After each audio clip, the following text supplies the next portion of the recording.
কি কমু ভাই, আর বললেন না ভাই, কি বলবো দুঃখের কথা। তো বর্তমানে ফেসবুক থেকে যে ইনকাম দিচ্ছে, তো ইনকামে আসলে আমাদের সংসার চলতেছে না। তো এজন্যই বাধ্য হয়ে অটো কিনেছি ভাই। তো সিদ্ধান্ত নিয়েছি অটো চালাবো, তো অটো চালিয়ে ইনকাম করব।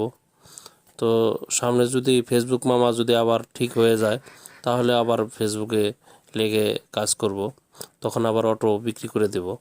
তো এখন তো ভাই সংসার চালাতে হবে, তো এই জন্য ভাই এই অটোর হাল ধরছি। তো সকলেই দোয়া করবেন।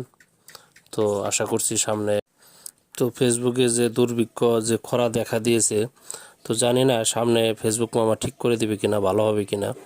তো আশা করছি সামনে হয়তো ভালো হয়ে যাবে। ফেসবুক মামাই ভালো জানেন দুর্ভিক্ষ খরা কতদিন থাকবে।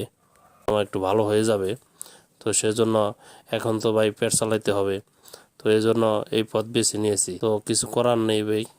যখন আবার ফেসবুকে আপনার ভালো কিছু আর্নিং দেবে, ভালো কিছু করতে পারবো, তখন আবার ফেসবুকে কাজ করব, তখন এই অটো বিক্রি করে দেব। এখন তো ভাই পেট চালাইতে হবে নাকি ভাই?